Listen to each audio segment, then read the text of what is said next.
నేను నా తండ్రి పనుల నిమిత్తము నేను నా తండ్రి పనుల మీద ఉండవాలని మీరు ఎరగరా అని తల్లిదండ్రులు ఎప్పుడు 12వ సంవత్సరం అప్పుడు యెరూషలేముకు తల్లిదండ్రులు తీసుకొని పోతారు. మనకు బైబిల్ అంతకుముందు యేసుక్రీస్తు మాట్లాడిన మాటలు మనం వినలేదు. ఇది మొదటి మాట.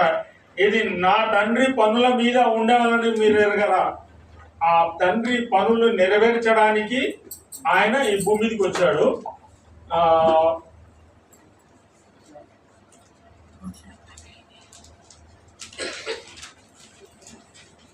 మరి ఇంతకుముందు మనం చదువుకున్నట్టు విన్నాం కూడా. ఆ శతాధిపతి గురించి, ఆయన రక్తం చిందించి ఆయన మరణపోయినప్పుడు కట్టిన శతాధిపతులలో ఒకడు ఆయన సిలువ వేసిన వాడు ఈ 7 మాటలు విన్నాడు. శతాధిపతి చాలా మంది సిలువ వేయడం చూశాడు. ఎందుకంటే మనకి వచ్చాడే వాడు శిక్షించడము, మనకి ఏది పని చేసేవాడు. కానీ అతడు యేసు చనిపోయినట్లుగా ఎవరును చనిపోవడం ఆయన చూడలేదు. ఇంకొకటి ఏంటంటే ఆయన తన ప్రాణ రక్తము ప్రవహిస్తుండగా అద్భుతమైన ప్రసంగం బోధించాడు. ఇంతవరకు మనం 6 మాటలు విన్నాం. శిలువ మీద దేవుడు పలికిన 6 మాటలు విన్నాం. అవన్నీ ఎంతో విలువైన మాటలు మనం విన్నాం. ఈ మనుషుడు నిజంగా నీతిమంతుడై ఉండనని చెప్పి దేవుని మహిమపరచను. అంతవరకు యేసుక్రీస్తును హింసించినవాడు, దూషించినవాడు, మరి యేసుక్రీస్తు చివరి మాటలు మరి ఆయనను కలిగిన పశ్చాత్తాపాన్ని చూపిస్తున్నాడు. నిజంగా ఈ మనుషుడు దేవుని కుమారుడు. మార్కు 10 చదవాల్సిందిలో మార్కు 15:39 ఉంటది.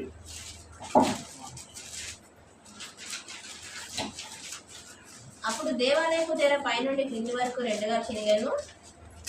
ఆయనకు ఎదురుగా నిలిచిన శతాధిపతి ఆయన ఇలాగూ ప్రాణము విడుచుట చూచి నిజముగా ఈ మనుష్యుడు దేవుని కుమారుడే అని చెప్పాను. యేసు ప్రభువు వారు మరణానికి ముందు నెరవేర్చవలసిన చివరి ప్రవచనం ఈ మాటతో నెరవేరింది. నా ఆత్మను నీ చేతికి అప్పగించుకుంటున్నాను. యేసు ప్రభు ఈ లోకంలోకి ఎందుకు రావాల్సి వచ్చిందో ఆ కార్యంను సంపూర్తి చేశాడు. చేయకుండా మిగిలింది ఏమీ లేదు. గొప్ప సంతృప్తితో తన ఆత్మను తన తండ్రికి అప్పగించుకున్నాడు. ఇంకోటి, ఆయన ప్రాణాన్ని ఎవరు తీయలేరు.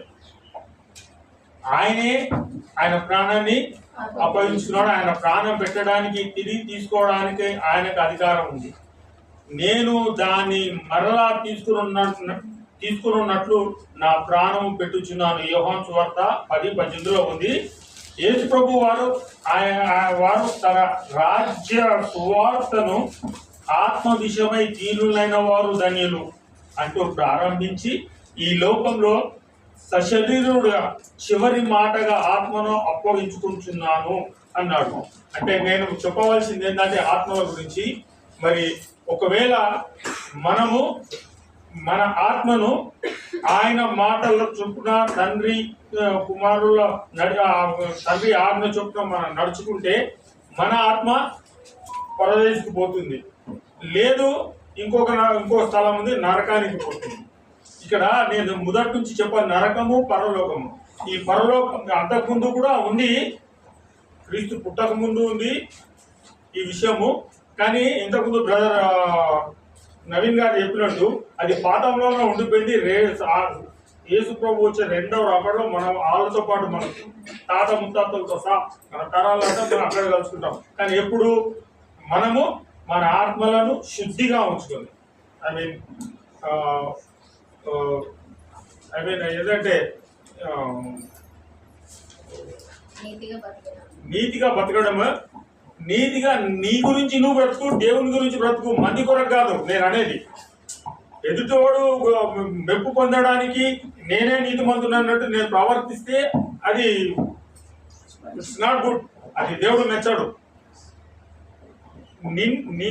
ఎట్లా అంటే ఆయన వల్లే, క్రీస్తు వల్లే, దేవుని వల్లే అంటే క్రీస్తు వల్లే క్రీస్తును పోలి మనం నడుచుకోవాలి. క్రీస్తును మార్గంలో మనం ఉంటేనే అప్పుడు మన మార్గం సరళమవుతుంది. అప్పుడు మనం దేవుని సన్నిధికి మనం చేరగలం.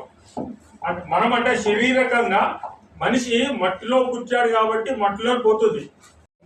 దేవునితోనే నీ సర్వకాలం దేవుని ద్వారా ఉంటావు. లేదు సర్వకాలం నరకంలో నువ్వు శ్రమలు అనుభవిస్తూ ఉంటావు. ఇప్పుడు మనకి నరకం కావాలన్నా స్వర్గం కావాలన్నా అది నా చేతిలో, మన చేతిలో ఉంది. దాన్ని మనము ఏంటంటే సరి అయిన మార్గంలో పెట్టి దేవుని మాటలను నడుచుకొని యేసుక్రీస్తు ప్రభువారు మనకు చూపించిన మార్గం ప్రకారం మనం పోతే తప్పకుండా మనం కూడా రేపు ఆయనతో పాటు పరలోకంలో ఉంటాం. ఆ మాట ఇక్కడ మనకు సెలవిస్తున్నాడు. ఇంకోటి ఏంటంటే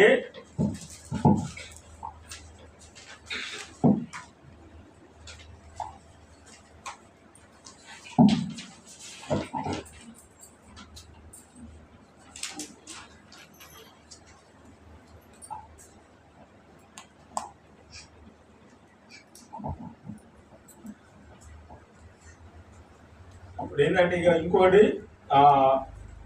విధేయతకు అర్థం తెలియజేస్తూ రక్షణ ద్వారాలు తెరుచుకున్నాయి.